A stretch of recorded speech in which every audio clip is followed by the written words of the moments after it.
Welcome to you all. Today we are going to discuss about the transcription in eukaryotes. Transcription in eukaryotes is more complex than that of prokaryotes. All eukaryotes possess three types of RNA polymerases called RNA polymerase 1, RNA polymerase 2 and RNA polymerase 3.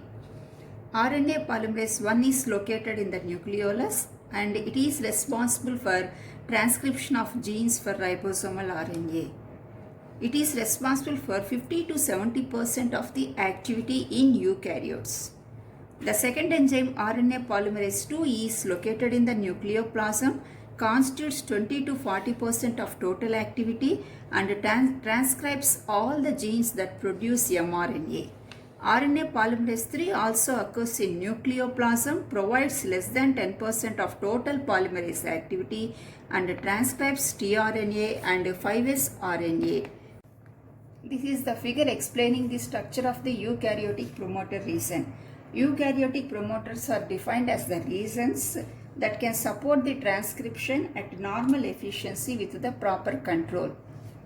In eukaryotes, like Cribnow box in prokaryotes, here there is a box called as TATA box, otherwise called as Hogness box, which is located upstream from the starting region, that is at minus 25 nucleotides away from the starting point of mRNA synthesis. Another site was observed at minus 70 nucleotides, that is CAAT box. One of these two sites helps the RNA polymerase to recognize the sequence on DNA for a transcript. And here, these are shown here. This is as initiating region INR. And this is Hogness box. And this is CAAT box, another one at minus 70. These two help in the identification of the RNA polymerase 2 for the initiation point. This is about the eukaryotic ribosome and it is dissociated into two subunits. 80S subunit is dissociated to 60S and 40S. From 60S subunit 5S rRNA, 28S rRNA, 5.8S rRNA and less than 50 proteins will be formed. And here 40S subunit is cleaved into 18S RNA and less than 35 proteins. This is about the eukaryotic transcription. The steps involved are initiation, elongation and termination. So initiation requires chromatin made accessible binding of the transcription factors to DNA sequence, stimulation of the transcription by enhancers. These three steps. Chromatin made accessible. For second point, binding of the transcription factors to DNA sequence. Third one, stimulation of the transcription by enhancers. So finally, it results in the transcription factors bound to enhancer sequences and by the mediator complex. So this is the result obtained after the initiation step. So the initiation step requires these three. It results in transcription factors bound to enhancer sequence and by the mediator complex. The second step, elongation, requires local unwinding of DNA helix. Finally, it results in the synthesis of the 5' 3' RNA transcript coded for by the DNA template read in 3' to 5' direction.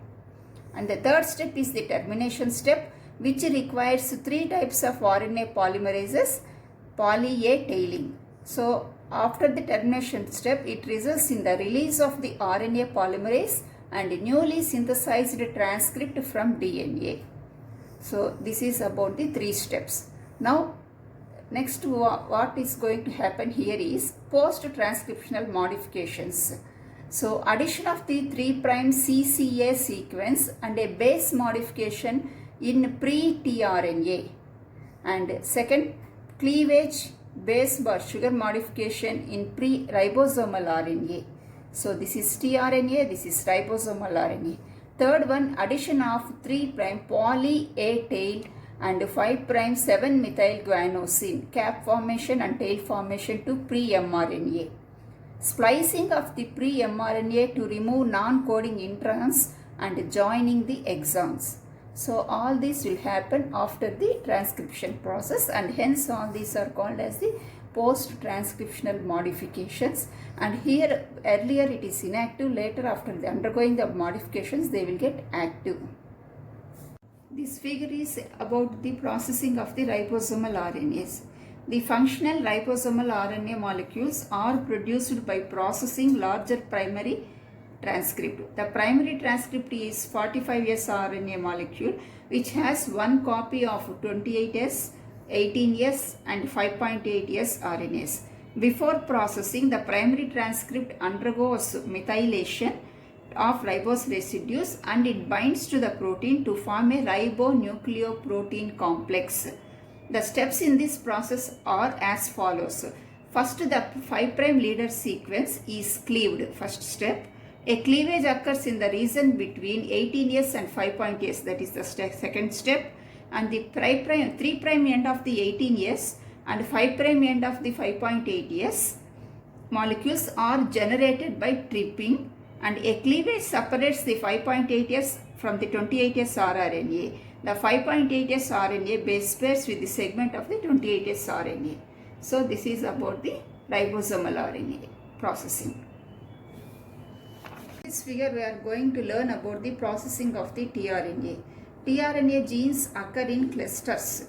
The tRNA sequence in the precursor RNA take up the same secondary structure as do the mature tRNA molecules. An endonuclease RNase P cleaves the precursor RNA to produce the 5' end to all the 4 RNA molecules. The 3' termini end of the tRNA molecules are generated by the exonuclease RNase D. RNase D sequentially degrades the 3' end till it reaches the sequence CCA, the 3' terminus in all the tRNA molecules. So this is about the processing of the tRNA.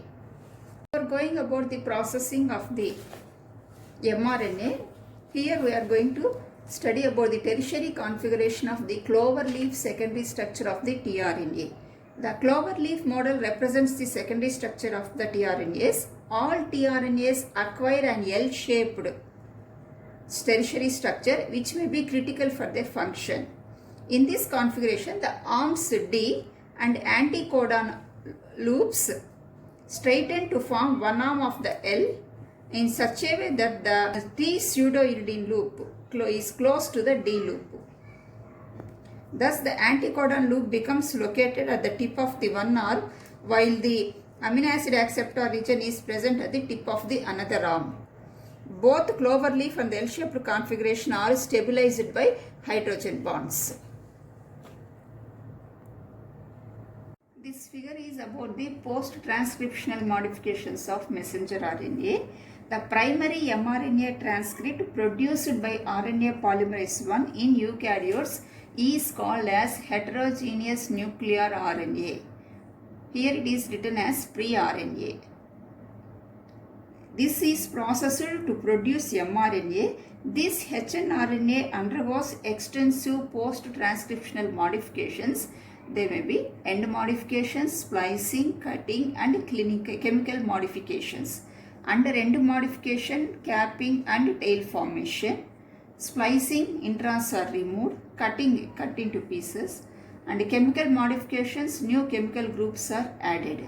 So these are all the post-transcriptional modifications of a primary transcript which is going to be modified as a messenger RNA. Before that, here we are calling it as a heterogeneous nuclear RNA.